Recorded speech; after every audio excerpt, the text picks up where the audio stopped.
Slam Pigs Podcast, number 90. Right back here, Hibiki TMD. What's going on, guys? A little unusual, a little AM type show. I am not alone, though. Two-man booth this week. Colin Dunn, welcome back. Glad we can get the show rolling this week. How you been? Where can everyone catch it? I'm always happy to be doing anything podcast related, but you can check me out on Twitter at UberTieGuy. I'm always tweeting about wrestling, always tweeting about whatever's going on in the world. You can catch me on the Hibiki TMD for Slam Pigs every week. Usually we have Kuz on, but he was real life calls. He can't always talk about wrestling with his mates from the internet. And you can check me over at Future Entertainment, where I'm making my appearances here and there. Occasionally we do cruise control whenever one of us isn't busy, but I'm all over the place. Exactly. And if you're, like you said, if you're a fan of stomachs, abdomens, and perfect waists, you can catch Kuz on the third piece of the puzzle, who's usually here with us, who couldn't make it, at Kuz on TV on Twitter. He'll be back next week, and no biggie, real life calls. And I'm glad we came back in under a month. I didn't know if we were going to make it or not. So all apologies to everyone that's been waiting on our next episode. But yeah, like Colin said, real life calls. All that aside, as always, follow me on Twitter at the Hibiki TMD. Hit that subscribe right down below. Man, Colin, what a week already. It's only Thursday, but holy shit. It has been an eventful few weeks in the world of wrestling. Understatement. Just had WrestleMania. And it looks like, yeah, go ahead. Sorry, my bad. Yeah, we just had WrestleMania. We had the Raw and SmackDown after Mania. We had the Superstar shakeup that was announced on the Raw after Mania. People were there was a rumor that it was going to be at Backlash, but no, they just went right after it, immediately shaking things up. Which I like it. I like the Superstar shakeup. I like when things get shaken up. It definitely needed to happen. Because I think I'm an advocate for a brand split. I don't sour on it like a lot of people, but I do get their argument when they say one of the biggest negatives from a brand split is you keep having the same matches on free television week after week. Right. And we've seen the complete stagnation of SmackDown the past couple months. Exactly. I mean, it gets to be like it gets to be a bit much, and eventually you're like, all right, we need some fresh feuds. We need title switches. We need some fresh people on. You like the color switch. I've been used to seeing Jinder Mahal on the blue brand, and now he's on the red brand. And there's definitely like a different feel with each show. So I'm very excited to see who kind of flourishes, who gets lost in the shuffle. What happens over the next year. We'll definitely get to that in a little bit, but first, man, like the saddest news possible. One of maybe the biggest legend in the history of professional wrestling. Bruno Sammartino, yesterday at the age of 82, passed away. And like we were saying off air, we're pretty sure natural causes he was 82. Right. I mean, I thought the dude was going to live together because I feel like to this day he could still get in there and stretch guys in the Performance Center. He's always kept himself in phenomenal shape, a health nut. He's up there with Bob Backlund, just from that era of guys that just religiously work out no matter what age. But there is no way possible Colin and I can sum up into words completely what Bruno meant to the business and what he did. But kind of just, and our little respects and tribute to Bruno, I can't really, besides the Vince McMahon heat, there's really not a lot of guys that you ever hear say a bad word about Bruno, except maybe one of the old vets from way back that worked with him. Some, like Lou Thez and Bruno did not get along. In Lou Thez's book, he said in real life he could stretch Bruno, and I remember Bruno really being pissed off about that. But other than that, I'd never hear about heat on Bruno. He's just one of those guys. Right. I mean, everyone loved Bruno. It was always, fun to see him like the Hall of Fame, and I could be wrong, but I want to say he was at like one of the earlier takeover events back when it was like at Full Sail and all that. I mean, yeah, never a bad word was ever really spoken about him. I don't know too much about him. I obviously know that the 7-year title reign, and he was obviously one of the biggest pioneers. And I feel like he doesn't get a lot of credit. He doesn't get the credit he deserves, because whenever people are like, your Mount Rushmore of wrestling, no one really ever says Bruno Sammartino. They immediately go to, like Hogan, Andre, and Ric Flair and all that, but not a whole lot of people ever say Bruno Sammartino. And I mean, I myself am guilty of that. Obviously I'm a lot younger than everyone else. Not to call you old, Travis, but I'm old as fuck. It's fine. I'm old enough that I've actually seen Bruno live when I was like really little, when he was managing his son in the 80s. So yeah, I'm old as fuck. It's all good. that's pretty insane. But yeah, like so I mean like I don't have, a lot of knowledge on Bruno as other people do, but I mean I've obviously, if you're a wrestling fan for, a day, a week, a month, you obviously you hear the name Bruno, you know what kind of impact he had, you know how everyone had a lot of respect for him and the role he played in wrestling. So definitely one of the guys who you're like, thought would live forever type thing. Right. It's really unfortunate, and it's a shame because the reason, not even younger fans, even my generation, we know about Bruno, but we don't know as much as we should because and all the WWE propaganda over the years in their documentaries, obviously Bruno was left out for years because of the petty heat with one man, with Vince. So that's Vince's fault that fans aren't more educated because he was never featured. I mean, he was kind of sprinkled in features, but it was always they talk about Andre or Hogan. Guys Vince Right. loved, or liked, I should say. Right. I mean, I believe he was the first one to get one of those like the golden statues, and they do that, kind of every WrestleMania year or something like that. I believe he was the first one. I could be wrong, but I believe he was the first one. Yeah, I met 20. That was the year he was inducted, I'm pretty sure. Or maybe the I year think after. so. One of the I two. think so.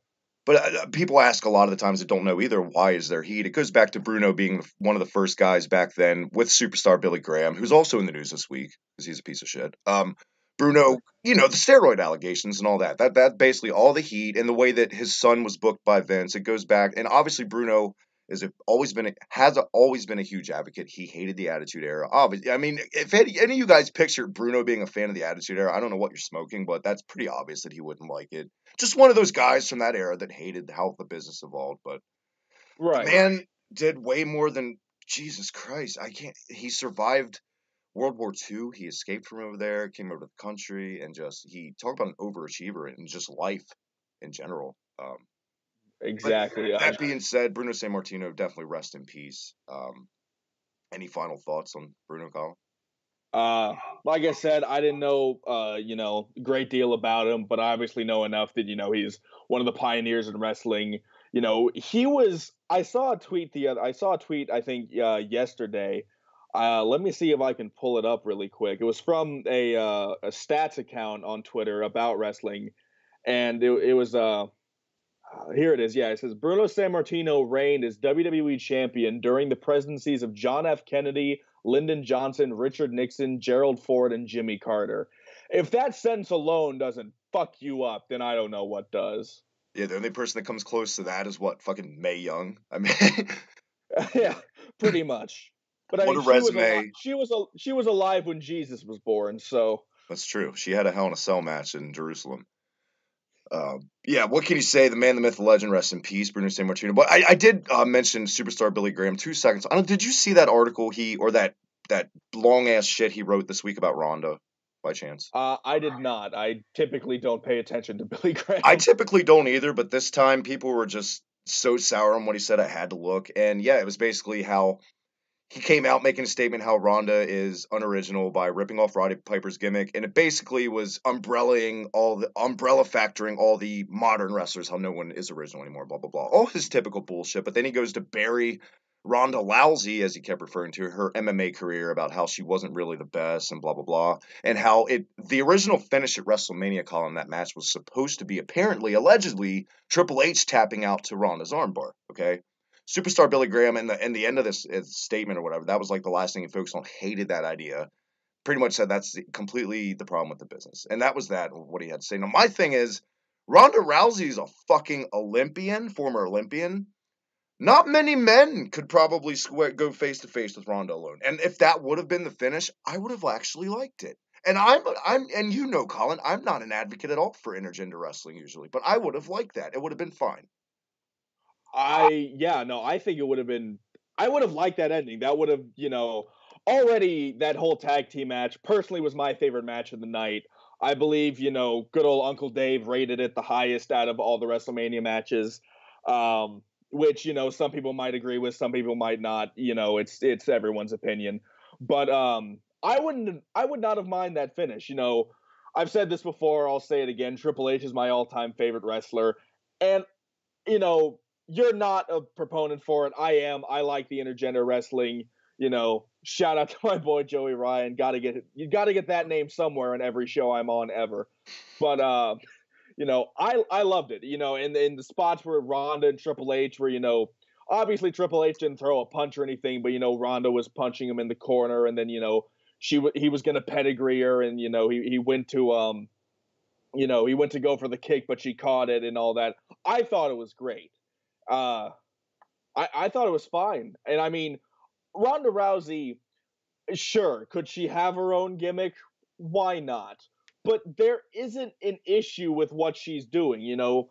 Because Roddy of Piper. how she was it's in respect. It's a tribute. And I don't think he's not getting the memo on that. It's not like she's going out there and trying to beat Roddy, like, well, let me tell ya, cutting Piper promos. She's just wearing the fucking jacket that was given to her by his son.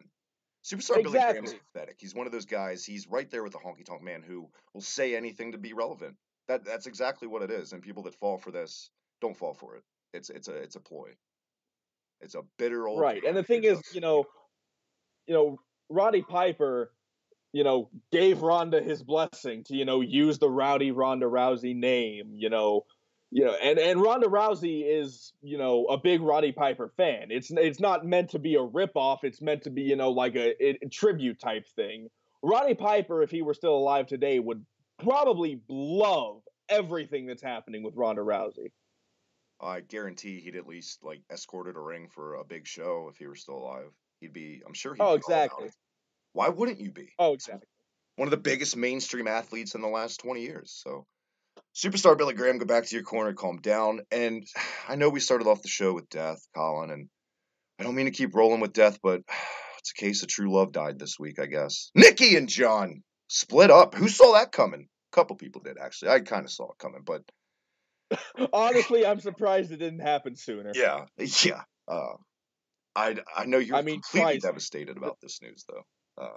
Oh yeah, I was crying all morning. I was completely heartbroken. But I mean, honestly, if a girl made me sign a 75-page contract to live with her, I would probably think this isn't going to last that long either. If I The fact dated, that the fact that that wasn't the end of it astounds me.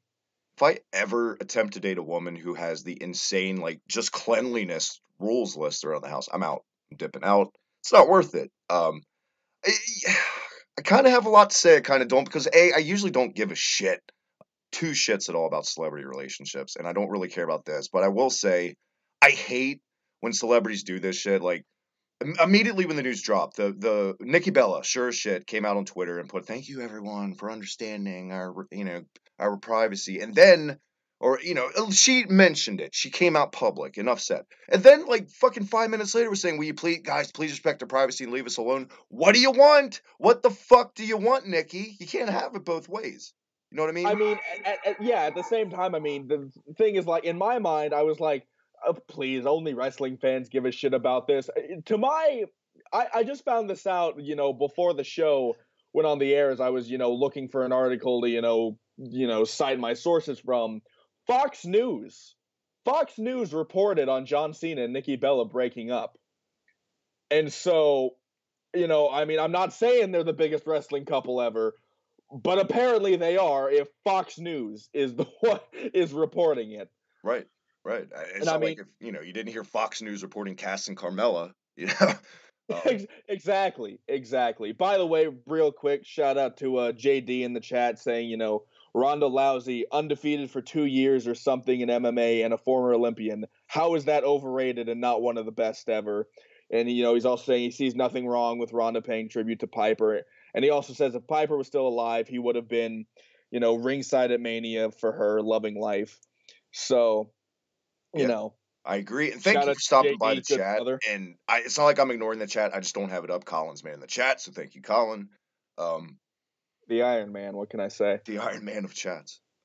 Right. And I mean, the way John Cena handled it was kind of funny to me because I don't know if any of you follow John Cena on Instagram, but if you don't, please do yourself a favor because, his bio specifically he follows nobody. He didn't even follow Nikki Bella, which at this point now he doesn't have a reason to. But John Cena has, I want to say, 8 million follow. He has 9.2 million followers. and it's verified. It's him. And his bio says, welcome to my Instagram. These images will be posted without explanation for your interpretation. Enjoy. And, no, I don't even think an hour after the news came, I don't even think it was 10 minutes after the news came out that they broke up. John Cena immediately posted on Instagram just a screenshot of a Simpsons character and just his worst day ever. Now, to my knowledge, it was Nikki who broke off the engagement and, broke them up. And so apparently, and there's been several stories about this. I mean, and a lot of like mainstream websites have been reporting this because, at this point, John Cena is breaking more into Hollywood. He's becoming a household name outside of just, being the wrestler. And so just no time together, basically, is what it was. There was a whole lot of different reasons given, the kids based thing, on obviously, everybody. there was like, the kids problem, it was only for the show. The whole, he was kind of, possessive, and not necessarily possessive, but like he was like demanding of a lot with as far as like the house rules and so on. And so there's a 1,000 different reasons, which I'm sure led to this thing. My favorite one was, everyone says, there's 3 steps: dating, engagement, and marriage. And John Cena always kicks out at 2, so that's why it broke off. That's what I'm taking. That's what I'm taking as the reason for it, because I'm a mark. What can I say? Well, I don't want to say I told you so, but a year from now, if John Cena and Mickie James aren't back together, you heard it here first. They're on the same show or roster now or whatever. I mean, hey, Mickie James broke up John Cena's first marriage. It's only fair John Cena breaks up Mickie James's marriage. In all due respect, if any woman's worth breaking up a marriage for, have you seen Mickie James? Anyway, we'll move on. Very true. Very true. I wish them both the best. And I will say this, people that shit on John Cena that I've always gave him shit about the kids thing, there's nothing in the handbook of life that says you have to have kids. You have to be a parent. That's his choice. And I don't know, they've been together for years now, but if she could have never respected that, that's on her. And you know what? I salute him for sticking his ground. And look, don't ever let anyone, male or female, change anyone who you are. I know his house rules are asinine, okay? But at least, I guess at the end of the day, he's being true to himself. He's not budging. He's not letting in anyone, when he finds true love, it's going to be someone that he's going to want that's completely obedient. And I guess more power to him, whatever floats your boat. What can you say? Pretty much. Let's get into the Superstar shakeup. Raw and SmackDown this week completely flipped on their asses, Colin. And I will say flat out, coming out of the gate, and I'm just going to base it by what we saw timeline-wise. Jinder Mahal, #1 draft pick. Out of all this, first guy.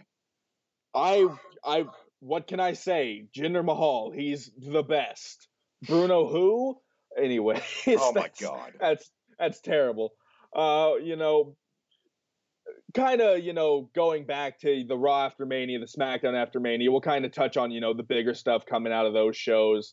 At the Raw after Mania had, because I mean, both shows, the Raw and SmackDown after Mania and the Superstar shakeups had, plenty of call-ups, plenty of, surprises and switches. On the Raw after Mania, Ember Moon making her debut. A lot of people saw that coming. We had kind of, the left field debut of No Way Jose. And, in all my years of wrestling and knowing, No Way Jose as a wrestler, I never once thought I'd see a No Way Jose squash match on Raw. But boy, howdy, we saw a No Way Jose squash match on Raw. We saw the return of Jeff Hardy. Paige announced her retirement, but I mean, we'll get to Paige in a second. I think one of the biggest things to happen on Raw, probably the biggest, was the return, of Bobby Lashley, which, surprised a lot of people. We had the debut of the Authors of Pain. Samoa Joe came back. We saw the formation of the Deleter of Worlds, Bray Wyatt and Matt Hardy, and I think it's a great name. I think it's fantastic. So, I mean, Raw was insane, and then we had, SmackDown going on. We had Paige come out, and, she's the new SmackDown GM. I thought that was an interesting choice. I was like, I get she retired. Why can't she just still manage Absolution? And, then in the Superstar shakeup, Absolution is coming to SmackDown, so maybe we'll see. Maybe we won't. Who knows? Daniel Bryan is back. He's, wrestling on SmackDown each week, which is insane. I people can go back to the old, PWR shows. I was convinced Daniel Bryan was never wrestling again in a WWE ring, and I've been proven wrong. We had the debut of I think everyone right. was completely wrong about that. I mean, I've said it on numerous shows that the only way we're going to see him wrestle again is in Japan or ROH. So there you go. Exactly. We had the debut of the Iconics, as they're now being called. I'm not big on the name. I prefer the Iconic Duo, but copyright issues. What can you do?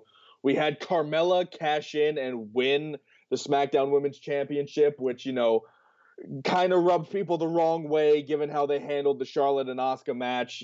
We can get into that, in a second. And so it was a wild week for the SmackDown and Raw after Mania. But now let's get into the Superstar shakeup. On Raw, yeah, you were correct. The first draft pick, Jinder Mahal. And I don't know if the anyone United realizes States this, Championship.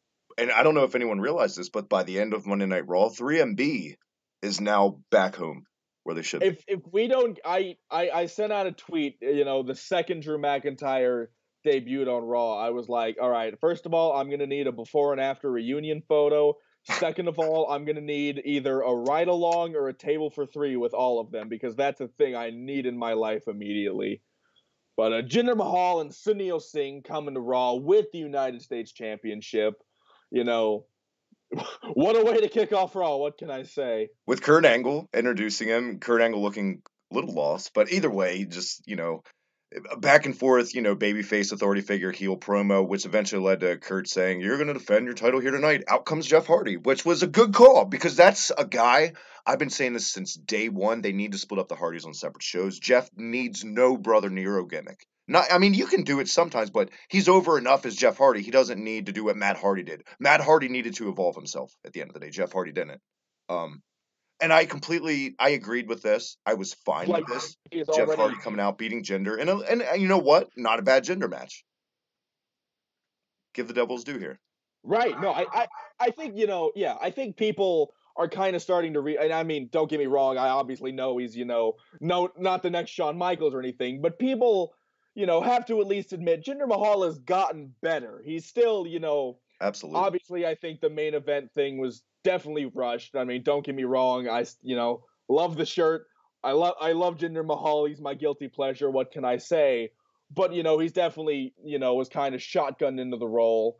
And so he's gotten better, yeah, and you gotten can better, see. and I think, yeah, right. And I think the mid card, in the U.S., or I guess now the IC title picture, since he's on Raw and the U.S. is on SmackDown, I think that's the perfect fit for him right now. Are we ever going to see him in the main event scene again? Wouldn't doubt it. But I mean, for right now, I like where he is. And since day one, everyone's also had oh, sorry, my dogs are going apeshit upstairs. Everyone's had a qualm with this, xenophobic gimmick for Jinder. It's wrestling, and as long they're not doing it for every foreigner, and I feel like it's fine to have one or two guys with the xenophobic gimmick. That's always been a staple in wrestling, and it's not like people are just like scoffing at it. He's getting heel heat, and he still reminds me of like a Punch-Out boss. You know what I mean? Like, right. I don't hate it. I just like to rag on you a lot of times, but I think people, like you said, are too hard on Jinder just because they don't want to accept that people are so sour on muscly guys. Is what it is. Yeah, and I mean, don't get me wrong. I like Jinder. He definitely didn't get all those gains by himself. That's all I'm saying. No comment. But so yeah, Jinder Mahal is on Raw, and he lost the U.S. title, and Jeff Hardy is now, technically, if you want to be technical, he's a double Grand Slam champion because he won the European Championship back when the European Championship was eligible to be, yeah, talked about in a Grand Slam way. I'm pretty sure now that he's won the U.S. title for the first time, he's technically, a modern day Grand Slam champion, but he could also be counted as the first double Grand Slam champion. I could be wrong also, but I'm pretty sure every guy from that era who wasn't a top guy held the belt. I'm pretty sure he's a former hardcore champion too. Don't quote me on that. He's the only man to ever hold the WWE World Heavyweight, IC, US, European Hardcore Tag Team, all that.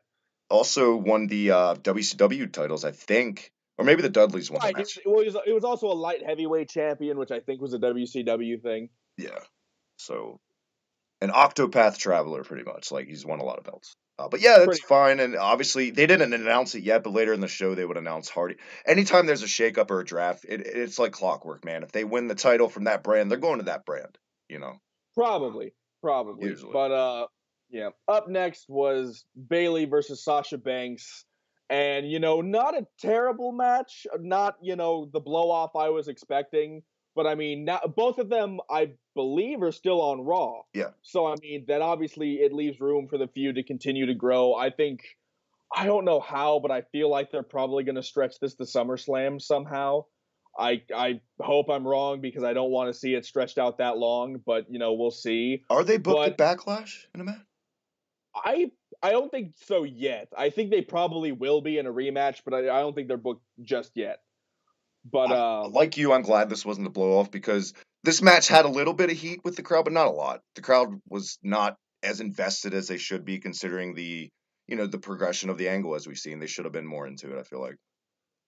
right. Real quick, JD in the chat says, besides Asuka, which foreigner on the main roster isn't billed as a heel? Roman Reigns. No, I'm just kidding. I Killian Dane. Boom. I mean, technically, yeah, they're He's a face foreigner. right now. I mean, come at me. Technically, I mean, to be honest, yeah. Excuse me, but Pete Dunne. to Travis's point, Pete Dunne. there's Tyler a Bate. difference. There you go. Right. There's a difference though between being a heel foreigner and being a foreigner who happens to be a heel. Yeah. For instance, and I don't know why this is still the case, but Rusev is still a heel. And, he's obviously Bulgarian, but he's not playing this, I hate USA gimmick right now. He used to, obviously, but he's not right now. So, I mean, that's kind of an example I can give. Also, does JD mean foreigner, or are you just talking, darker skin? Because you could say Finn Balor is a foreigner, Becky Lynch, they're ultra baby faces. You know what I mean? Right, Just exactly. depends your definition of a foreigner, I guess. Yeah, exactly. So at the end of the Bailey and Sasha Banks match, we obviously saw, the second pick over to Raw, the debut of all three members of the Riot Squad, Ruby Riott, Sarah Logan, and Liv Morgan. Liv Morgan having the blue tongue that sent wrestling Twitter a frenzy for some reason because they wanted to know why. But Creepers. it was an interesting way to end the match. It gives them a reason to continue it and keep it going. So Yeah, I know all the women They- came out. They hit Riott their finishers. Ruby Riott flat out needs a new finish. I'm sorry. For every camera angle, Right. they try to shoot her Riot kick finisher from, it just looks like shit. Sorry, it's the other two were Right. fine, and I will say Sarah Logan. I don't know what fucking motivated them to call her up. I know everyone still thinks she's not ready. I kind of have to agree with that. I don't know, man. I don't. There's so many women you could have put in that spot besides Sarah Logan. I really don't think she's that bad. I think she, kind of fits the role. I'm a fan of the Riot Squad. What can I say? So it could just be me, my bias blinding me or something like that. But I mean, Well, definitely it's think a case of what they do sometimes, Colin. They sign these right, people or they bring them in from the indies. She's doing a gimmick. The gimmick that got her notice is completely different. It's the closest I can equate it to is Rosemary in TNA. It was Crazy Mary Dobson. So she's right, learning just to be herself, I guess, and that pans right. out I know, sometime. and the Sarah Logan character that we see is essentially exactly how she is in real life. And that's obviously got to be different for her, considering for years she was Crazy Mary Dobson, who was like Rosemary. So it's definitely a change of pace for her. But I didn't have an issue with bringing them in. If anything, and the entire main roster needed shaken up, it was the Raw women's division, which has become so Right. bland. And so with the addition of three women all at once in the Riot Squad, I think it's fine. We'll see where they go with that. And it's not like they brought in top tier women, but at least it's new faces. Exactly. Continuing with the Raw results, we had the Authors of Pain in a rematch versus Heath Slater and Rhino. I kind of have an issue I want to touch on with this. The thing that got Probably the same as mine. Authors of Pain, the thing that got the Authors of Pain over in NXT was not competitive back and forth matches between a team they could obviously destroy in 2 seconds. And I mean, don't get me wrong. This match wasn't that bad, as far as the regular Raw tag team match goes. However, it's the second match that they've had. They crushed them the last week. Why was this week different? Why was this week, Heath and Rhino putting up a fight? I obviously don't think they're trying to build Heath and Rhino as a legitimate, threat to anyone at this current moment. No, that's Why not have another squash match to keep the Authors of Pain momentum rolling? And I mean, obviously they still won and they did it in a decent fashion. However, it was still more back and forth than it should have been.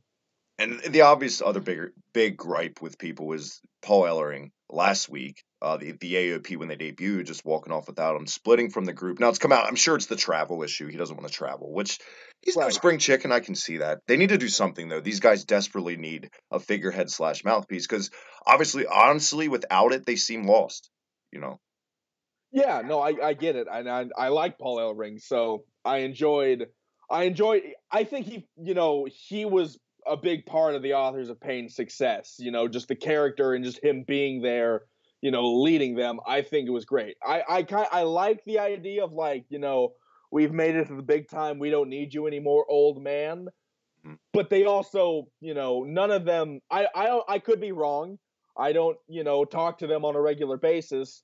But from what I gather, none of them necessarily speak English that well. No. And in the the WWE right now, promo is just as important as the wrestling skill, the matches, the characters, and all that. And if they can, if they speak worse English than Shinsuke or Asuka, then it's a problem. They do. And I'm sure JD will roast me in the chat for not knowing this, but they're either Albanian or Lithuanian or one of those. I've heard them. You've heard them talk that they're not good. They make Shinsuke sound like Ric Flair on the mic. Exactly. So we'll see where they go. I think the thing with the main roster, it's weird because they don't necessarily like to keep focused on one person for too long. Yeah, I could be wrong in some cases, but I mean. NXT and Monday Night Raw are two vastly different boats, and so how they handle the Authors of Pain, I don't know. I'm sure they'll be fine. I think there's obviously those kind of guys, especially now catch Vince's eye. I'm sure he has their total stamp of approval. I'm sure. They look like they look like big Roman Reigns. They have the tattoos. They're going to be stars. You're never going to have to sell Vince on the AOP like you'd have to sell him on the Revival, I would assume. Ain't that the truth? What else happened on Raw this week, Colin? Well, up next, The Miz. Early in the show, The Miz announced that he was going to bring in someone from the SmackDown brand to introduce them on Miz TV. Lo and behold, it was the two men from last week who lost their match, Sami Zayn and Kevin Owens, coming over from. Technically, they weren't coming from SmackDown. They were free agents at this point because, they had lost their jobs before WrestleMania, didn't win them back. They were free agents. And, out comes Kurt Angle to say, no, I don't like this. I don't like this one bit. And then Sami Zayn pulls out a letter from Stephanie McMahon herself, says, I like him. Kevin Owens and Sami Zayn are on Raw now. And Kurt just immediately fires back and says, okay, Miz, you're going to SmackDown, in just the most Kurt Angle fashion that he could. So many plot holes / laziness with this. This was my favorite and worst part of Raw for me this week, and I'll tell you why. It was my favorite, obviously, because the segment had The Miz. The Miz was his facials in this when it was announced as Daniel Bryan, which we'll get to in a little bit, was great. Obviously, all these guys on the mic is great. My issue is Kevin Owens last fall just headbutted this woman's father in the head and busted him open the hard way. Why is she advocating their signing? And the laziness in this, we all assumed in the rumors from last week they were going to tie in maybe he could be El Generico now. Or maybe this other rumbling of there'll be an undisputed era. There's so much they could have done with this. And this felt like squandered potential to me. Just lazy, shoehorn, wishy-washy bullshit just to get him on a show. Right. And I mean, plus, 2 weeks ago, they were fighting her brother, her actual brother. And I mean, Shane and Daniel won, but I mean, still, don't you? the whole McMahon like dynamic and the whole, their family, but they always just it's all over the fucking place with this family. When they do stuff like this, it always reminds me of the Kane stuff. How there's so many plot holes with the Kane storyline where he had scars, then he didn't, all that bullshit. They always assume we forget within 6 months, is what they do. It's always going to be that way. Right, exactly. We'll never remember, but But it's that what segment happened. didn't stop. By the way, the group hug here, unbelievable. Awesome. That was beautiful. I mean, the segment itself, I quite enjoyed. Yeah, it basically boiled down to Kurt saying, "Miz, you're going to SmackDown, but you're going alone." Saying the Miz Taraj are staying here, and this is the part I was talking about, where the facials on the Miz's face when Kurt said, someone over there wants to get you on SmackDown. Obviously, we all knew it was Daniel Bryan. This is perfect. This is exactly what we all said they should do on our last show we did, our post-show WrestleMania. And yeah, and they could totally stretch this angle out for maybe a good part of the year because it's just got that much history behind it at this point. Exactly. And I mean, also, the great Bruno Sammartino just passed away. I'd also like to, shout out the passing of Bo Dallas and Curtis Axel's careers on Monday Night Raw, because God only knows what they're going to do now that The Miz is gone. So, are they going to do anything? Probably not. But it was nice having them. It was nice seeing them around for, the better part of 2017. But Kurt Angle also announced that they would go out with a bang. The Miz would get his proper send off, and so he announced a 10-man tag team match. I haven't seen one of those on Raw in a while, but the 10-man tag team match. Oh crap! It was Bobby Lashley, Seth Rollins, Finn Balor, Braun Strowman, and someone from SmackDown making his debut. We'll get to that at the end. Versus Kevin Owens, Sami Zayn, The Miz, Curtis Axel, and Bo Dallas. So we'll get to the main event when we get to the main event. But up next was, I don't know if this happened before or after, but I'm just going to get to it because it was next on the list anyways. First of all, Zack Ryder was announced via Twitter that he was coming over to Raw. So good for Zack Ryder. He's just going to do nothing like he was on SmackDown probably. Sorry, Zack. I'm moving from one catering table to another, basically. Pretty much. And also Mojo.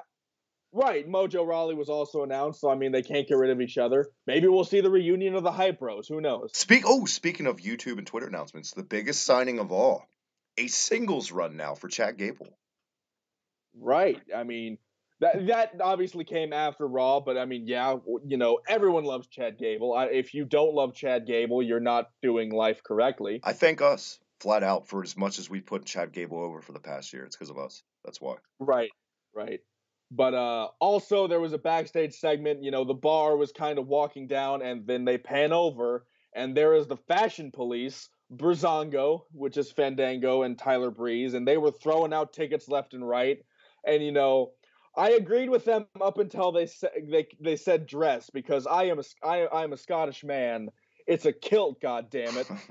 Don't you dare disrespect them. So, but I mean, they were throwing out the tickets for the fact that none of their clothes matched. And honestly, until they mentioned it, I never realized, how unfashionable the bar really are. But yeah, kilts are cool until you throw on like a weird army camo sports coat with it or whatever the fuck. Yeah, I've never liked the camo on the bar. But speaking of tag teams, up next was the finals of the Tag Team Eliminator, as Kurt Angle dubbed it.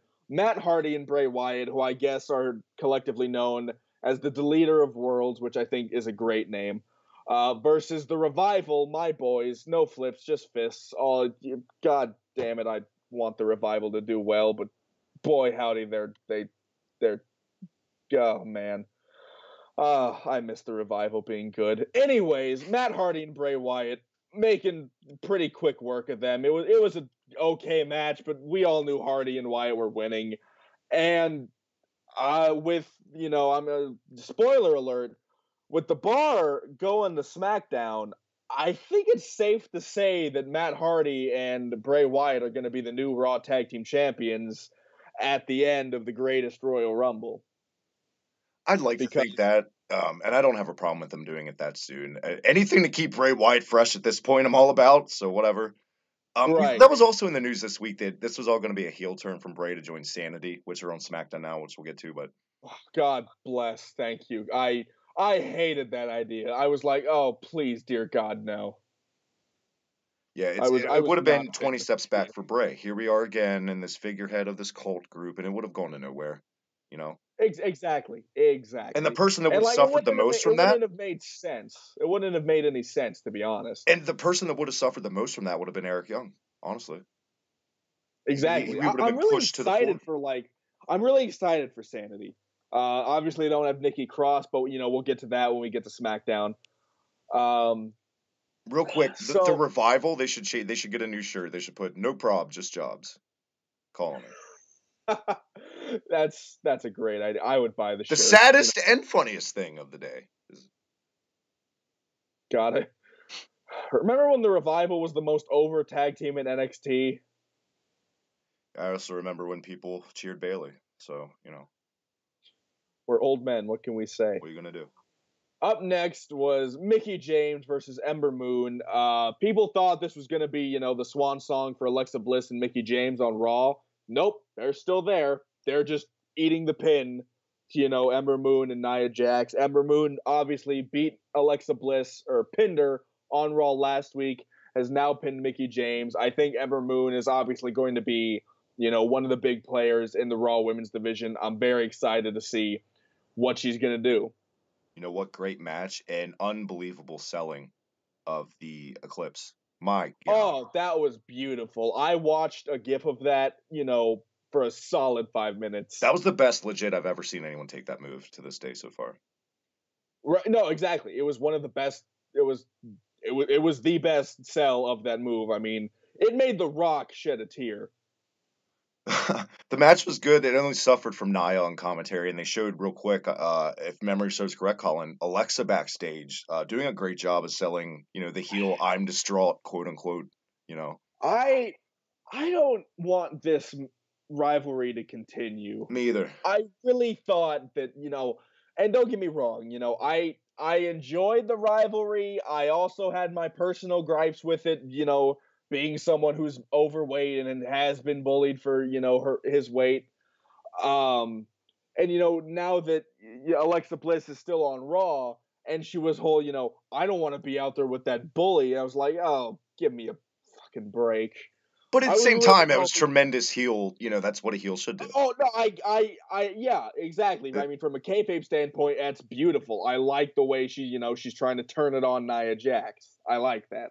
And they've totally stepped back from the fat shaming parts of the angle. Now it's just like you said, the bully route or whatever. And Right, right. I still, Uh, to this day, besides like the Miz, I think Alexa Bliss, and this is going to be taken the wrong way, but it's not, has the best facials also in the entire company. Of just the way she sells expressions. She's great at it. I thought for sure that was going to be Paige, but I mean, Oh anyways, God. Well, at least somewhere in when she between gives guys their pink slip as GM, they'll be stuck together and maybe they can't read it, so it won't count. They'll get to keep their job. Sorry, go ahead, Colin. SmackDown Live, the land of X's, Xavier Woods, Paige, Carmella, Big Cass. Ugh. What a fucking troll move by Vince, by the way, to put Cass on Oh yeah. SmackDown after they break up. He always does this. Fucking Vince. Is it Oh, main event time on Raw before we move to the Blue Show? Oh, Vince McMahon is the best. What can I say? Anyways, somewhere in between this, there was a backstage segment with Ronda Rousey and Kurt Angle, and another superstar shakeup coming from the SmackDown Women division was Natalya coming to Raw, kind of to be that saving grace for Ronda Rousey. It seems like it's going to be the whole newer thing. I'm kind of skipping ahead in segments though. No, I'll it's fine. I'll come back to that. Up next was Dolph Ziggler making his debut on Raw. He was coming over from SmackDown, the record scratch. Dolph Ziggler made his entrance, and then out came Titus Worldwide. Titus O'Neil, Apollo Crews, Dana Brooke. They were trying to recruit Dolph Ziggler, and Dolph was not having it. And they interrupted Dolph, and of course Dolph was like, "What I was gonna say was I didn't come alone." And out came from NXT Drew McIntyre. He sure did. Obviously, this is the new Shawn Michaels and Diesel route they're going. By the way, as much as I feel this isn't how McIntyre should have been brought in, I do like their tag finisher. I thought that was great how they did that. Right. I like the, the zigzag and the claymore. I think it's a great finish. I was not aware of this, but I guess, in like the 2010, 2011 years of WWE, I guess there was some sort of storyline like stable type thing with Drew McIntyre and Dolph Ziggler when Dolph was being paired with Vicky Guerrero. So I mean, there is sort of like a kayfabe reason for them reuniting, and like there is sort of like a storyline going into it. Both of them have obviously reinvented themselves in a way. They're better than what they used to be. So I mean, I'm excited. A lot of people soured on this because they were like, "Oh God, I don't want Drew McIntyre with Dolph Ziggler. It's gonna kill him again. He's gonna have a terrible run." I'm willing to give it a chance. I think they could easily be, a good tag team. For the tag team division, they could easily be single stars, who help each other out. And, like you said, they could easily go the Shawn and Diesel route. And what we saw with Shawn and Diesel, eventually Diesel became world champion out of that. Would it be a way to, transition Drew from this? We'll see. I mean, Drew McIntyre just has that total look. There's so many guys. If you're going to do the bodyguard thing, you usually want to do it with a guy who needs the credibility. And I feel like McIntyre doesn't because he's NXT champion. He was just derailed from injury. I mean, if anyone else you could have put in this position with Ziggler, who would it have been? Top of your head. That's honestly, someone who was I'm not necessarily doing this as a transition just because he was next in the list, but someone who could sort of be in that route is like Baron Corbin, who is also making his debut on Raw. He was part of the shakeup. I'm obviously I like Baron Corbin, but I'm more than able to admit Drew McIntyre definitely has him beat on in-ring ability, the world championship look, hairlines, everything. So, you know what? That's a guy I didn't even think of, and that's not a bad pick either. Just because they've squandered Corbin for the last couple months, they need to get him more credible, and I think they will. I think the vignette they showed for him coming on Raw was pretty well done. The guy I would pick is a guy we haven't actually seen him on NXT TV yet, but Donovan Dijak, perfect guy for that role right now. Actually, yeah, no, that would have been I think he's known as Chris Dijak now. I think they got rid of the Donovan part, but yeah, no, that would have been a great, yeah, I think Dijak could have been one of the guys who kind of likes bypass NXT TV, goes up to the main roster. I mean, Christ, he can't do any worse than Mike Kanellis, who unintentional segue is also on his way to Raw. Yeah. Probably the most uneventful and pointless trade in the Superstar Shakeup, Mike Kanellis. Easy. JD is in the chat still, I think. That's his guy. Yes, he is. He's been chatting along with us. I haven't been able to get to him because I'm 1,000 words a minute. But obviously, yeah, shout out to JD in the chat. Rest easy. Mike Kanellis is one step closer to Brock Lesnar in the Universal title. Yes, there we go. Tag him with Kurt Hawkins. Fuck it. What a team. Future tag team champions. Well, we'll see what they do with Ziggler and McIntyre. I mean, it has more upside than down because they're both talented. I just kind of disagree with how it was done, but we'll see. Right. Up next was Roman Reigns coming out, trying to hype up the match with Brock Lesnar in, Saudi Arabia. And then out comes Samoa Joe again. And goddamn, Samoa Joe is just phenomenal on the mic. Best heel in the company. He has crucified Roman Reigns 2 weeks in a row on the microphone. Here's my problem with this promo. It's not Roman. It's not his delivery. It's the shit they're giving him to say. And we've seen it all week since Monday. And basically, I'm here, Brock Lesnar's not. I just got my ass kicked, but it's coming off like Roman's making excuses and it's coming off a little pathetic. The lines are good to him. They need to get off of this I'm here, Brock isn't shit, in my opinion, because it's not making Roman look good. And Joe even said that in the promo on this segment. Right. And I mean, the thing is, like, Roman Reigns, his delivery isn't the best, and like the things they make him say aren't always, gonna hit, home with the people. But you also have to realize he's not wrong. He is there.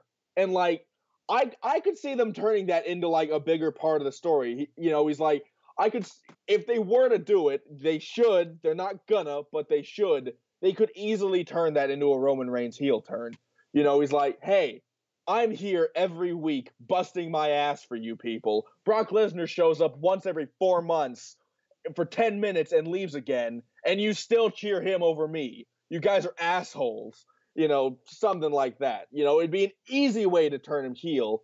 And, I feel like the thing is, when people who, are meant to be booed or faces, or are meant to be cheered but are heels, when they finally turn, people do the opposite thing when they're supposed to, and it kind of backfires. I feel like with Roman Reigns, if they turned him heel, people would still boo, and that's kind of the point, right now. If they turned him heel, it would be the best possible thing, because it would be by design. People would actually boo a heel. What a concept, right? Exactly. We'll see. I'm glad, looking honestly, forward I'm to the glad Roman Joe Reigns went to match. SmackDown, because I don't know how much more I could suffer this feud for a month, because it just feels like last fall all over again.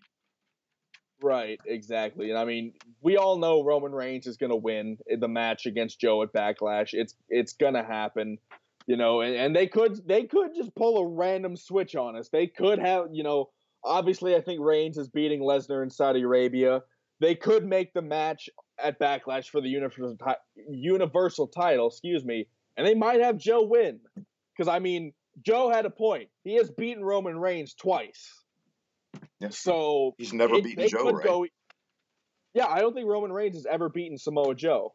So I mean, they could go a number of different ways with this. So And I they mean, could like I also do said, this, and I know they won't, because now it's less toys in the stores and all that shit. They need to go back to one world title. At the very first draft in 2002, they had the champion flip flop between both shows. I thought that was great, but they won't do that. Yeah, I wouldn't be opposed to it at this point. I mean, the whole thing with title saturation. I believe JD has a very strong opinion about that. So, and we just introduced another one in NXT, but NXT is a different story. But with the main roster, there's like 10, 11 championships there. So, I think one world champion not named Brock Lesnar would be a good idea. And it also gives that chance But for fresh matchups. Is the biggest plus with that. Yeah. Exactly. Up next was Mandy Rose versus Natalya. Natalya obviously making her debut. The match was, there. It happens. Natalya won via submission. Obviously it was just kind of the send off for Absolution, because they were going to go to SmackDown. But I don't know actually where they go with this right now, because as I'm saying this, I'm realizing what I was going to say was, Ronda Rousey made the save for Natalya afterwards, because Absolution attacked Natalya. But now that Absolution is on SmackDown, do they do like the tag team feud? Because obviously they need to set up something for Ronda Rousey. You can't just have her curtain jerking Raws with Dana Brooke and wrestling on live events and missing 3 weeks of Raw or something like that. So I mean, Plus, I think she's also too green to throw out there in just a singles saying they're going to do this, right? And they keep saying they're going to do this, women's tag team title division type thing. Ugh. I could see Ronda Rousey and Natalya being a team. They have actually trained together, and it does. Natalya's obviously, she's not terrible. Ronda Rousey proved, that she's also not terrible. So I like the idea of a women's tag, but I goes. also hate it, because I know that they would need to make 2 sets for each show, and again, that goes to too many belts. Right. We'll see what they do. We'll see what happens. The best part about this was Ronda basically laughing at Sonya Deville. Was my favorite part. Yeah, I really like the like Sonya Deville squaring up to Ronda Rousey, and Ronda just being like, "Oh, you've done messed up now." By the way, Ronda stiffed the shit out of her in that takedown, or that punch to the throat. Holy that shit. was great. It was.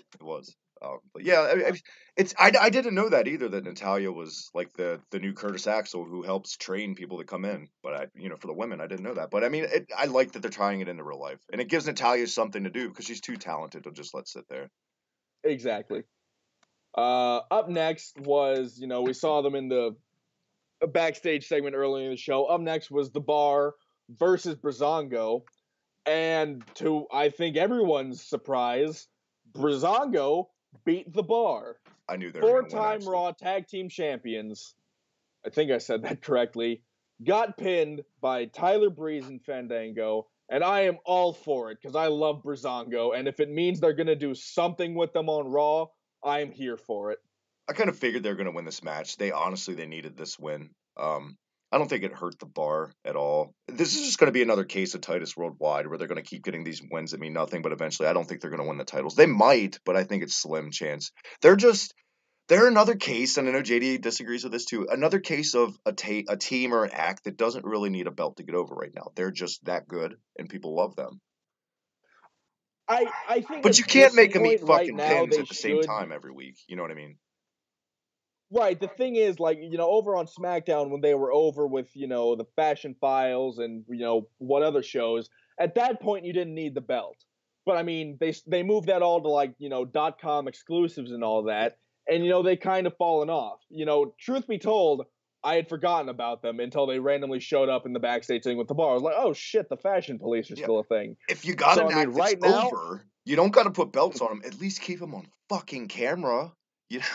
exactly. Like if they continue the Fashion Files but to put them on Raw, yeah, they don't need the belts. However, in this situation, and I think the reason they had them beat the Bar was one, the Bar is going to SmackDown. Two, Bray Wyatt and Matt Hardy are going to need opponents after the Greatest Royal Rumble, and so and that's an easy match to set up for Backlash, which is a few weeks after that. We beat the Bar. The Bar was in the match. They lost. I think it's our turn that and so I'm calling it now. It'll more than likely be the leader of worlds versus Breezango at Backlash for the Raw Tag Team titles. Speaking of Breezango and Fandango, this is random. Did you see the tweet the actual Fandango channel put out this week? I did see that. That's great. It's hilarious. It's great. If you haven't seen it, check it out. Yeah, I was happy for Breezango because those guys deserve camera time. We said, and the Ascension also brought over, by the way. Right. Yeah, that was kind of The funny thing is, I saw someone.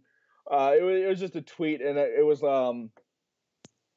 was Kurt Angle and Paige just talking to each other, and Paige was like, "Yeah, I'll give you the Ascension and Breezango for the club and the bar." And in kayfabe, technically that's what happened because the bar and the club are now on SmackDown. On Raw, their replacements are the Ascension and Breezango, and in kayfabe, Kurt Angle just let that happen. Well, that's what happens when you have a million concussions, Colin. It's very true. Very true. Is it main event time? Because I know we're getting short on time this week. It is. We haven't even hit SmackDown yet. Good God. Thank Christ it's still a 2-hour show. Yeah, main event time was a 10-man tag team match. Kevin Owens, Sami Zayn, The Miz, Curtis Axel, and Bo Dallas versus Bobby Lashley, Seth Rollins, Finn Balor, Braun Strowman, and the man making his debut in the main event, the glorious one, Bobby Roode. I wish I had a sound effect that was like a because just why is this man a baby face still? Too little to no reaction on this, by the way. He got a little reaction, but I don't get it. Right. I mean, people still sing the theme song. He's still over, but I mean, he's definitely, had a fall from grace from, when he first debuted on SmackDown, his heel run in NXT. He needs to turn heel fast. I'm glad he's on Raw though. I don't Right. feel like SmackDown suited him, and I'd be totally open to a Rude angle with like Roman or something or anybody. I know people on paper that probably sounds like shit, but I think Bobby Roode's a good enough heel that he could make Roman shine in promos. Honestly, Right. The match itself, good main event. I enjoyed it. So one of my friends was saying, something big is going to happen at the end of this match. Sanity will debut and kill everyone or something like that. But no, it was just, the faces won. I think most devastating is the Miz Taraj broke up. Just about to say the biggest thing out of this was the Miz Taraj saying "fuck you" to the Miz out of nowhere. Right, and I mean, in kayfabe, I get it. It was like, okay, we're not going with you. We got to make a statement, so we stay relevant. So I liked it. The Miz got power slammed by Braun Strowman. Braun got the win for the team. Braun Strowman still one of the most over people on the entire roster for both shows. Just the visual of those five on that side. It finally that was a Survivor Series team right there. It was, but it finally hit me like, okay, this is officially this generation's Giant. You know what I mean? Like, just see him next with all the other baby faces like that. He's like the Right. 1985 Andre with like Snuka and Hogan at his side is what it came off like to me. You know what I'm saying? Yeah, no, exactly. 100%. And I dig it. And I totally dig it. I really like Bobby Lashley right now. I'm digging him. I said this the last time. I haven't really didn't watch him a whole lot when he was in WWE the last time. I think I was watching wrestling, but I think my area of knowledge was very dim, and I think he was in ECW, and I was only watching SmackDown. So like I haven't seen a whole lot of Bobby Lashley, and so I'm very excited to see his next run, see what he does. And the best part So about this is totally different Bobby Lashley now. He was green as grass back then. I wouldn't say he's completely found himself now, but he's come a hell of a long way from back then. And if anyone's all they know is Bobby Lashley from that era, just check out some of his stuff from Impact. You know what I mean? Pretty good. Yeah, exactly. Shout out to Jay Baca, who is in the chat right now. Jay Baca, what's up, pal? What's going on, man? Thanks for stopping by. And then we touched on it earlier, but after Raw went off the air, it was also announced on WWE's Twitter. Chad Gable splitting up the Benchables on SmackDown. Chad Gable coming to Raw, single star. This promo from Chad Gable, real quick. Did you see it? I saw part of it, but I didn't see a whole lot of it. I thought it was really well done. Really well done about how now it's time. It's pretty much, at the end of the day, his promo was a determined Chad Gable's very dangerous. People don't really take him seriously, and now that he's on his own, finally, he's got a chance to be taken seriously. It was done well. I give it 6 months before he's reunited with Jason Jordan again. Because Jason Jordan's on Raw and he's set to come back anytime now, so I give it half a year. Up next on the agenda, SmackDown, the second day of the Superstar shakeup. Starting off the show for SmackDown, AJ Styles came out. His dick cannot catch a break. Every time he's out there, he is just getting Shinsuke's forearms straight up there. I don't think he's gonna need any more space on his ribs for another tattoo for his child's birthday, because he ain't having any more children after this feud is over. I can tell you that right now. How is heel Shinsuke sitting with you? What they're doing so far, Colin? I absolutely love heel Shinsuke. I think it's hilarious. I was sold from the moment he said sorry, no speaker English. I was sold immediately. I think he makes a perfect dick, and we would see glimpses of him in New Japan with Chaos as a heel, and he's always made a good cocky dick. I just hope they don't completely comedy route it. Your washing machine going on in the background? No, it's Sync running upstairs and my dog's running around. I'm trying to mute in and out. Oh, good. You're good. So we had AJ Styles out there, but he said he wanted Nakamura. Out comes Aiden English instead. Quite the opposite. I still want an explanation as to why he shaved his head in between matches at WrestleMania, but some questions will never get answered. But out comes Rusev Day. He is so over, and why they keep making him a heel, I have no idea.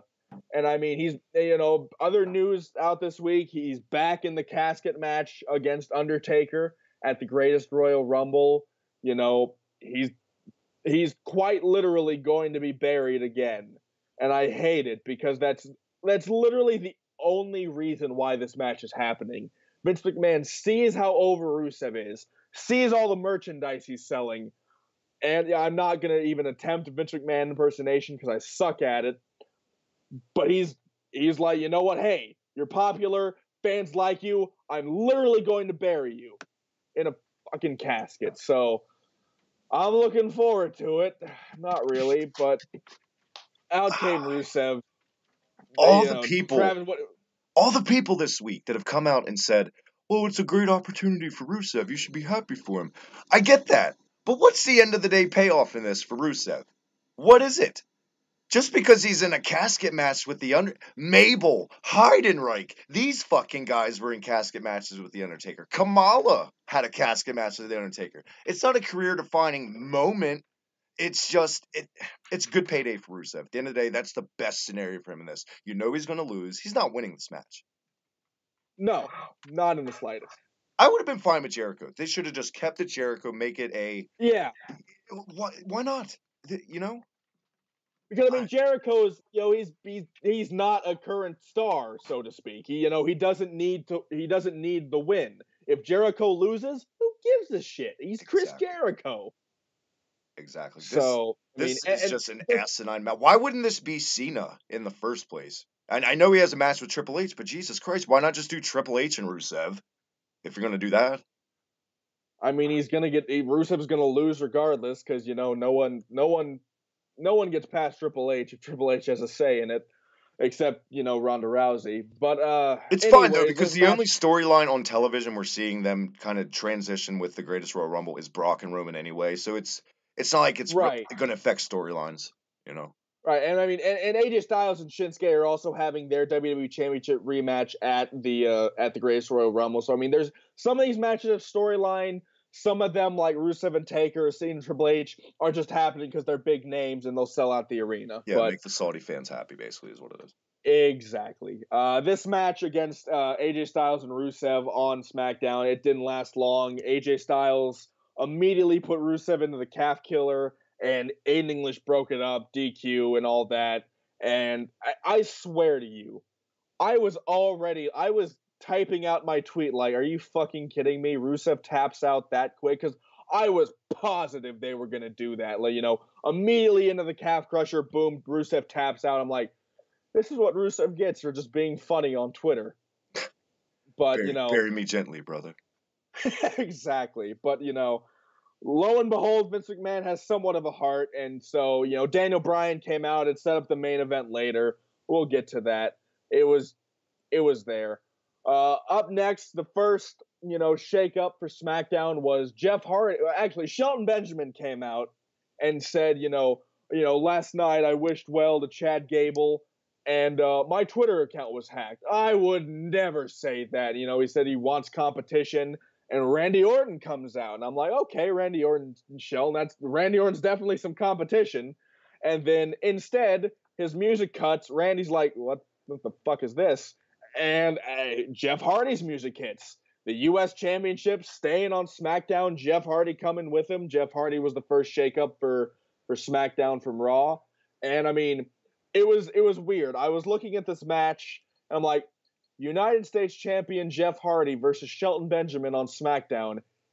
It's 2018, not 10 years 2008. ago, What's happening? 10 years ago, literally 2008, they were having the same matches on SmackDown for the same belt, which blows my mind. Right, exactly, and it just goes to show you how weird wrestling truly is. Good match. I really enjoyed it. Jeff Hardy got the win as he probably should have.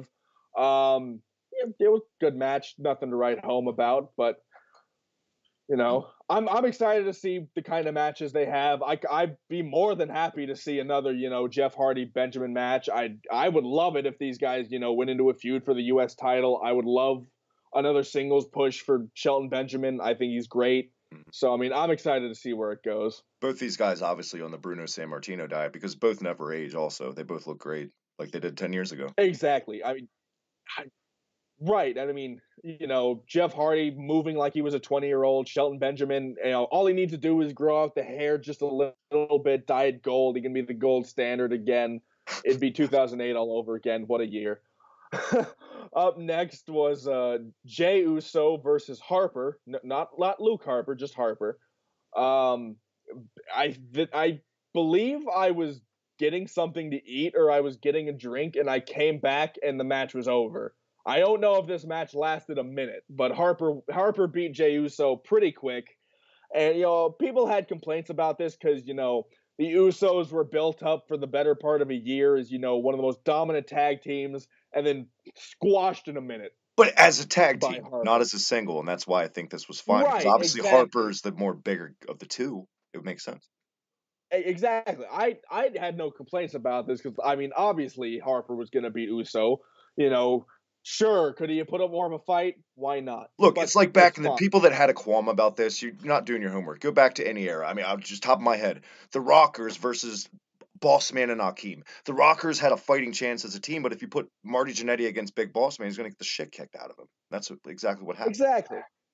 And this was Exactly. fine. And you know what? I also like how they're kind of making it more real life with the Naomi stuff in this too. Yeah, exactly. After the match, they were just continuing the beatdown, and Naomi came out obviously to protect, her husband, her real life husband, and Luke Harper and Eric Rowan were just like, okay, all right, we're not gonna mess them up this time. You got your wish, and so I like that. They're not complete savages. Let's get in the time machine again, Colin. Like 4 years ago, the Usos were fighting the Wyatt family for the tag team titles then. Except they had Ultimate Warrior face paint on. That's very true. Very true. My favorite thing was Luke Harper on Twitter.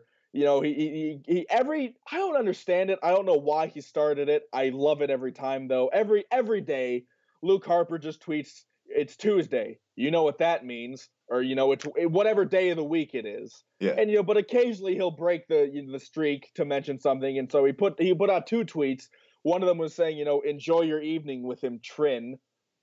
Cut the nickname, which was like, ooh, that's it's very subtle, but I like it. I like how they're kind of continuing this over Twitter and all that. Especially someone like Luke Harper, who his Twitter is kind of like a kayfabe type thing, and so he also posted a screenshot of Naomi protecting Jay, and he said cute AF. Luke Harper used the term cute AF, and I loved it.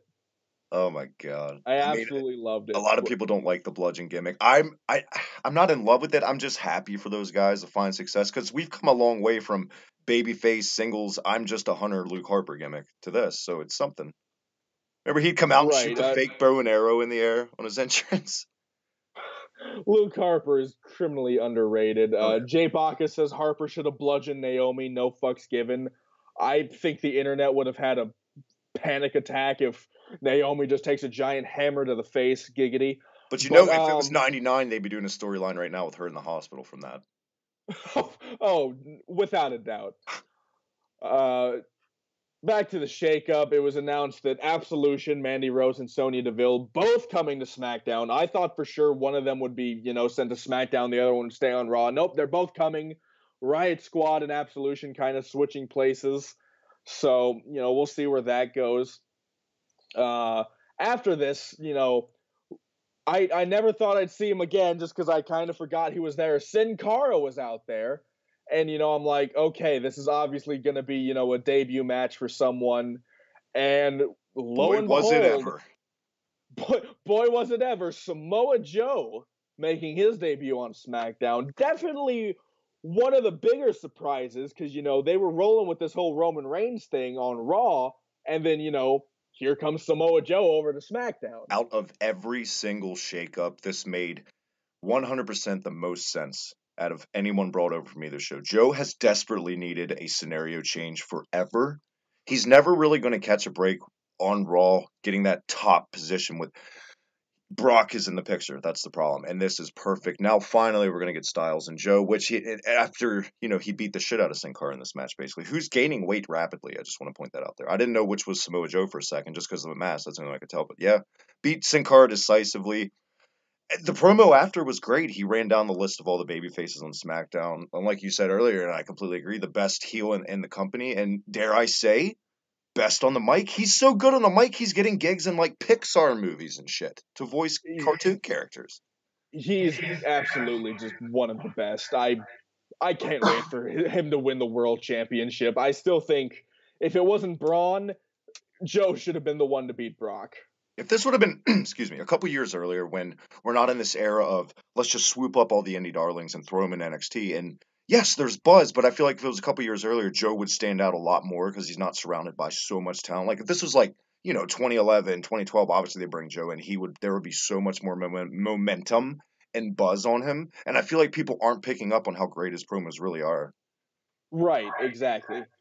Up next was the announcement that Sanity will be making their debut on SmackDown. Eric Young, Alexander Wolf, and Killian Dane. I would like to point out, I was just doing a bit of research right now. I was clicking some links. Apparently, Nikki Cross, who is not coming up to SmackDown with Sanity right this second, I guess has also just been sort of like unceremoniously kicked out of Sanity.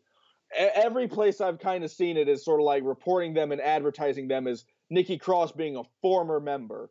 So, when Nikki Cross makes that jump to Raw or SmackDown, assuming if it's SmackDown, maybe she's not with Sanity anymore. Maybe she is going to become her own character, sort of like how Braun Strowman, kind of kept the Wyatt family thing going, but became his own character. So This is we'll so see how that asinine. goes. This is asinine to me because I think what put Sanity over the top because they had a woman in there that was just as dangerous as the men, and I think she was just that she's exactly what that group needed to stand out. And as we saw, she was great with them. And we talked about it all fair. I get it. It's probably a case of they don't want to completely deplete the NXT women's division, but you just had a 32 women's tournament. There's talks of bringing Tessa Blanchard in now, which I'm sure we'll see because of her boyfriend's there.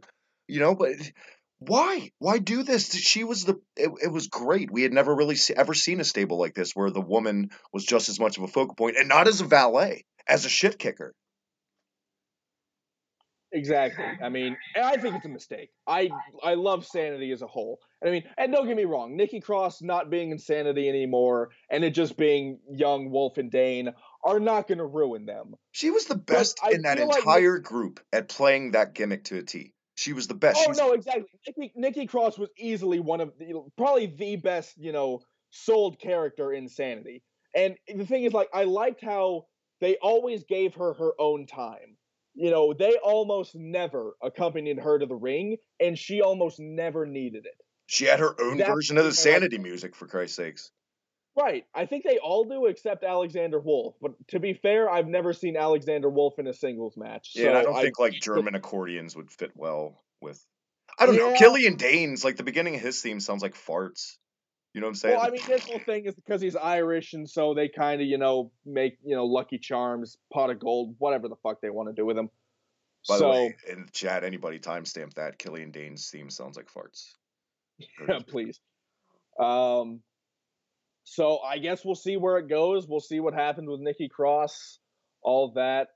So after this, I believe there was a backstage segment with Daniel Bryan, or actually, no, we'll get to that in a second. I'm sorry. At this point, I will admit I stopped watching SmackDown. I was invited to go, do something else, and I said yes because I was like, fuck it, why not? So, I mean, I'm just kind of going off what I've read so far, but I believe up next was Carmella's Melibration Ugh. for the for her winning the women's championship. I'm really liking, Carmella's champion.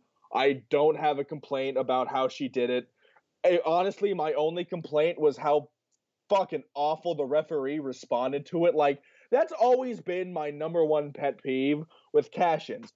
Every single time, they're running to the ring and the referee is right behind them because the referee knows what's happening. But the second the referee is holding the briefcase, it's like he's looking at fucking some German calculus that he has no idea what it says. He's like, well, what the fuck? What am I supposed to do with this? I was watching this on SmackDown. Carmella's like, I'm cashing in. What?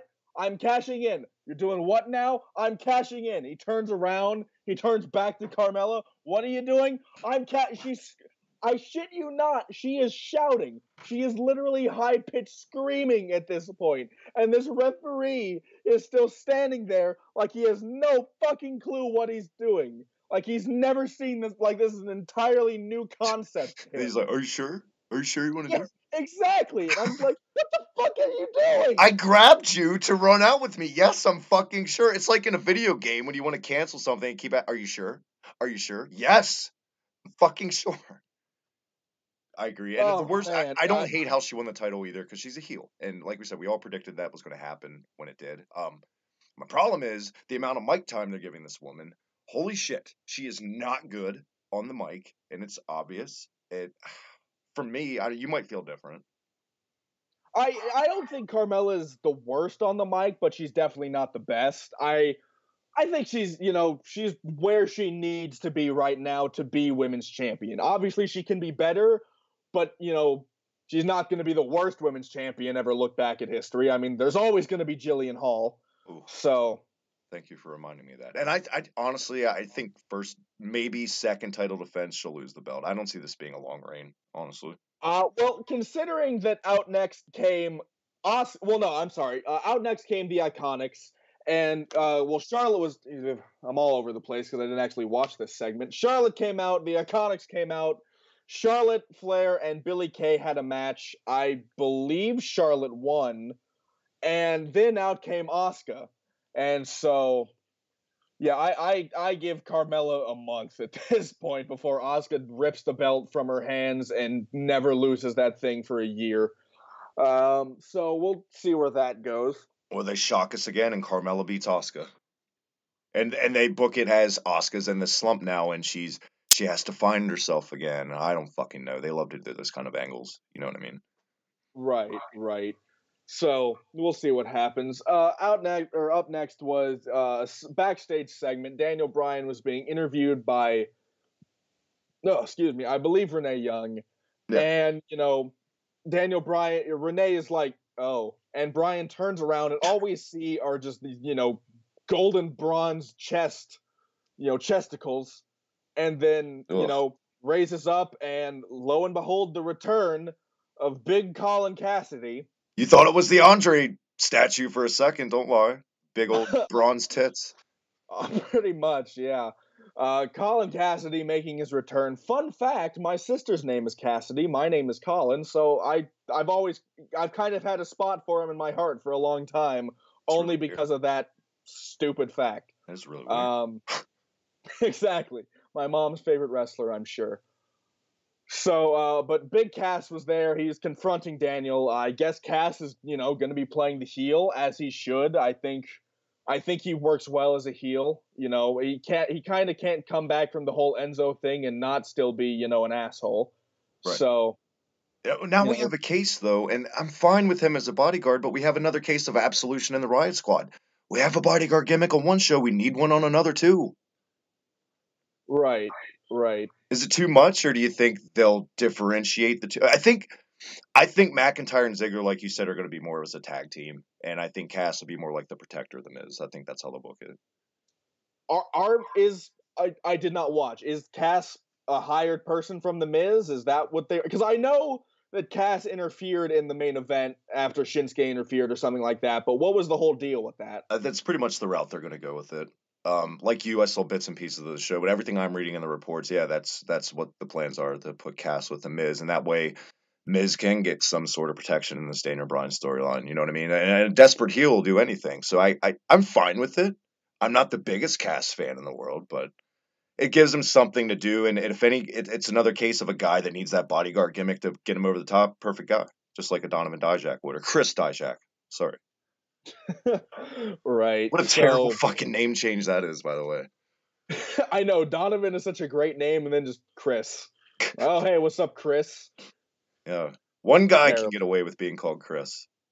Right. And the other one was a murderer. So. The main event was obviously AJ Styles and Daniel Bryan versus Rusev and Aiden English. I've always loved the vaudevillains. I like Aiden English. I'm glad to see him main eventing a show.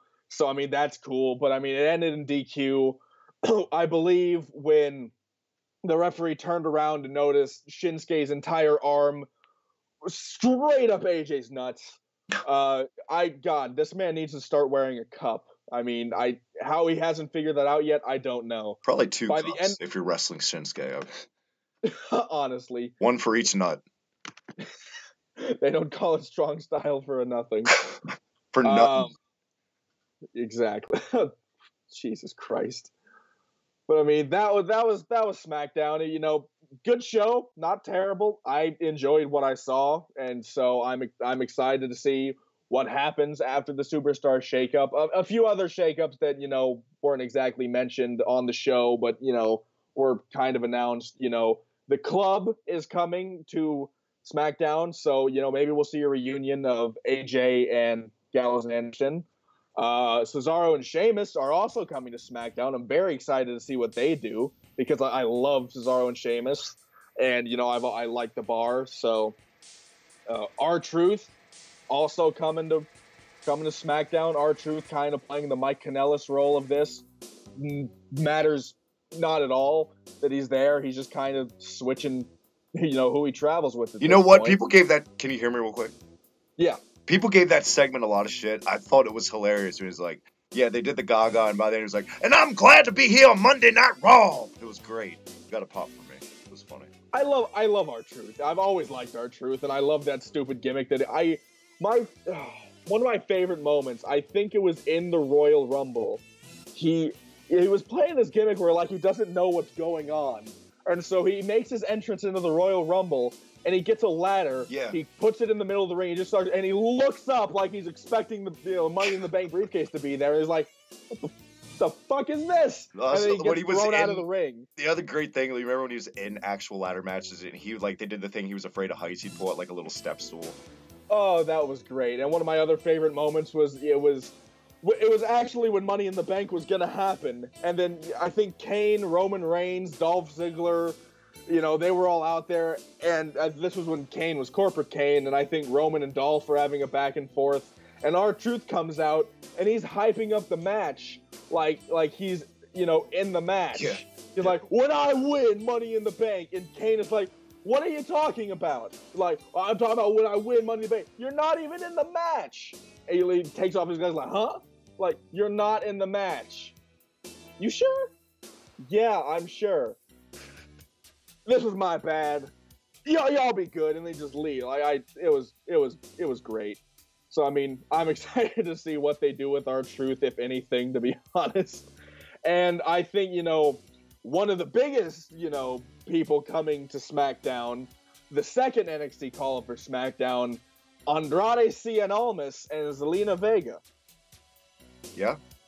Given a shitty, 2-second vignette, but still, and if anything, man, I know we got Joe there too, but I cannot wait for the potential Almas and AJ Styles, dude. Oh, it's gonna be great. I think people were, trying to like make a new SmackDown 6. I think there's easily a new SmackDown 6. I mean, you got Styles, Nakamura, Jeff Hardy. I mean, well, I don't even know if Jeff Hardy could be mentioned because he's, an older guy who's been in the business for a while. But I mean, I think Almas is definitely part of, like the newer SmackDown 6. And I think Almas is easily going to be one of the biggest stars. I think, here's the thing. Everyone likes to say, who's going to be the next Shawn Michaels? Who's going to be the next this? I think he's going to be the next Rey Mysterio, but I think he's also going to be the first Andrade Cien Almas. He's going to be the first Andrade Cien Almas, but he's also going to be exactly what Alberto Del Rio should have been. They're always been, for years now, desperate for that big Latin star, and finally, I think they got something now. Not a bust like the original Sin Cara, not a hothead prick like Alberto Del Rio. Almas seems like a dedicated company, man. Obviously, 5-star match potential, and with Zelina Vega, cannot miss with that guy right now. Exactly. So, I mean, I'm very excited for SmackDown. I think, Jeff Hardy, Samoa Joe, Sanity, Asuka, The Bar, Almas and Vega. It feels like WWE actually picked up on the fact that SmackDown was been boring. And they knew that, but the problem is, they've taken a risk here. They may have stacked it too much. We'll see. They still got some stars on Raw. I'm just saying. But if anything, it's refreshing to see that SmackDown's actually worth watching again, at least for now. We'll see. Speaking of worth watching again, Colin Dunn, thank you for joining me, man. I'm glad we finally got a show under our belts. Coming out of the shakeup, who do you give I guess you give the edge to SmackDown. Takes the Duke in this, right? I'm excited for both shows. I think this year's shakeup was done pretty much as good as it, could have been. I think everyone who got switched to Raw and everyone who got switched to SmackDown has a chance to shine. And I mean, yes, even like Mike Kanellis or R-Truth, they now, they have a fresh start. They have a place where they can, reinvent themselves. I'm very excited to see what happens, especially, they have, Dolph Ziggler and Drew McIntyre and their whole storyline. You have, what is Almas going to do? I think Almas versus Jeff Hardy for the U.S. title is going to be phenomenal. And I would do that with Almas, too. I wouldn't shoehorn him right in the world. I'd start him like they used to do with guys. Mid-card titles, work his way up. I think that's the route to go. Don't rush it. Exactly. We definitely did not rush this week's episode, man. We got on our belts, like I said. One more time, where can everyone catch it? You can find me on Twitter at UberTieGuy. I'm always talking about wrestling. I'm always talking about whatever's going on that's popular on Twitter at that given second. You can check me out right here at the Hibiki TMD for Slam Pigs every Thursday. Sometimes me and Travis, sometimes Kuzan's there. Who knows? And you can check me out over at Future Entertainment. I'm always popping up over there. I'm all over the place. Follow me on Twitter to find out where I'm going to be next. Right on. Thank you again, man, for joining me. As always, follow me on Twitter at the Hibiki TMD. Check out the reset button. Slam Pigs Podcast. This never drew a dime. Catch me on Future Entertainment. Also, over there, hit subscribe with Next Level Weekly NXT show with Logan Myers. Until next week, Slam Pigs Podcast. See you then.